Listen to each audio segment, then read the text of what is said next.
Political leaders today reflecting on the life and legacy of former Vice President Dick Cheney. He's widely considered one of the most influential, powerful, and controversial vice presidents in U.S. history.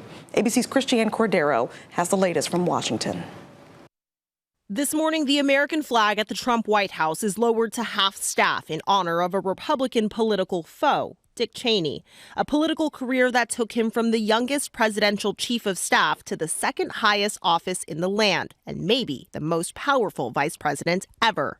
Former President George W. Bush today is reflecting on the summer of 2000 when he tapped Cheney as a running mate, writing in a statement, quote, "In our long discussions about the qualities a vice president should have, I realized that Dick Cheney was the one I needed. I picked him because he is without a doubt fully capable of being the President of the United States." On September 11th, Cheney was in charge at the White House and ultimately became a main architect of the U.S. war on terror in Iraq and Afghanistan. He was unapologetic for an aggressive approach critics said was torture. I was a big supporter of the enhanced interrogation techniques. Cheney married his wife Lynn in 1964. The couple had two daughters, Liz and Mary. Liz Cheney carried out his conservative legacy in Congress, both father and daughter campaigning against President Trump after the January 6th attack on the Capitol. Cheney also broke with the far-right position on same-sex marriage. As many of you know, one of my daughters is gay, and